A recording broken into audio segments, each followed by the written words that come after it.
అందరికీ నమస్కారం అండి. పంచాంగం ప్రకారము సోమవారం వచ్చే అమావాస్యకు చాలా ప్రత్యేకత ఉంది. సోమవారం వచ్చే అమావాస్యను సోమావతి అమావాస్య అంటారు.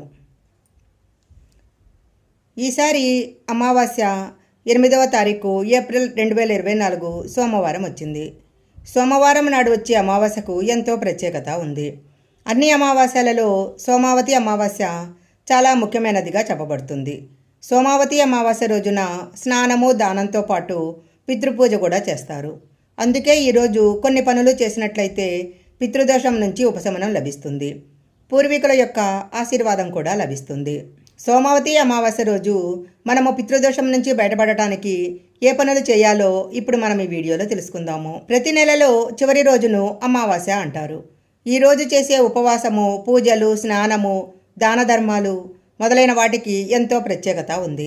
పంచాంగం ప్రకారము ఈసారి అమావాస్య 8వ తారీఖు ఏప్రిల్ 2024 సోమవారం వచ్చింది. సోమవారం నాడు వచ్చింది కాబట్టి ఈ అమావాస్యను సోమవతి అమావాస్య అంటారు.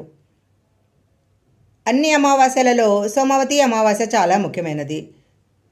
సోమవతి అమావాస్య రోజున స్నానము దానంతో పాటు పితృపూజ కూడా చేస్తారు. పితృదోషం నుంచి బయటపడటానికి మనము కొన్ని చర్యలు తీసుకోవాలి.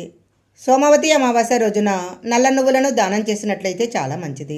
సోమవతి అమావాస్య రోజు నల్ల నువ్వులను దానం చేయటం చాలా మంచిది. అలా చేయటం వలన పితృదోషాలు తొలగిపోతాయని, తమ కుటుంబ సభ్యులపై ఆశీస్సులు అందజేస్తారని నమ్ముతుంటారు. పూర్వీకులను ప్రసన్నం చేసుకుంటే జీవితంలోని అన్ని అడ్డంకులు తొలగిపోయి జీవితంలో చేసే ప్రతి పనిలో కూడా పురోగతి లభిస్తుంది. సోమవతి అమావాస్య రోజున రావి చెట్టు కింద 11 నెయ్యి దీపాలను వెలిగించి పూర్వీకులను నిర్మలమైన హృదయంతో పూజించాలి. ఇలా చేయటం వల్ల పూర్వీకులు సంతోషిస్తారు. సోమవతి అమావాస్య రోజున పాలు, అన్నము దానం చేయటం కూడా చాలా ముఖ్యమైనది. నల్ల నువ్వులతో పాటు పాలు, అన్నం కూడా దానం చేయాలి.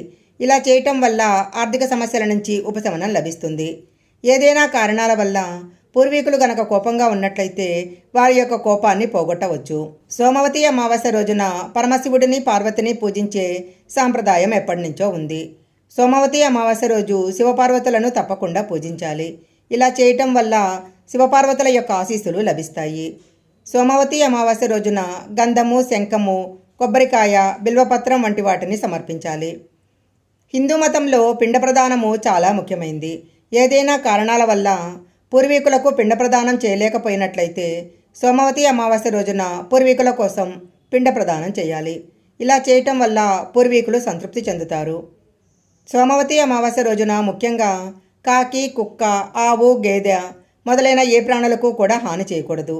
అమావాస్య రోజు జంతువులకు, పక్షులకు ఆహారము, ధాన్యము, నీరు ఏర్పాటు చేయాలి. ఇలా చేయటం వల్ల పూర్వీకులు సంతుష్టులవుతారు, తమ కుటుంబీకులను అనుగ్రహిస్తారు. ఈ వీడియో కనుక మీకు నచ్చినట్లయితే లైక్ చేయండి, షేర్ చేయండి.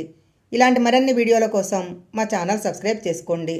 పక్కనే ఉన్న బెల్ ఐకాన్ని యాక్టివేషన్ చేసుకుంటే మేము పెట్టే వీడియోలన్నీ కూడా మీకు ముందుగానే నోటిఫికేషన్గా వస్తాయి. మరొక మంచి వీడియోతో మళ్ళీ కలుసుకుందాం.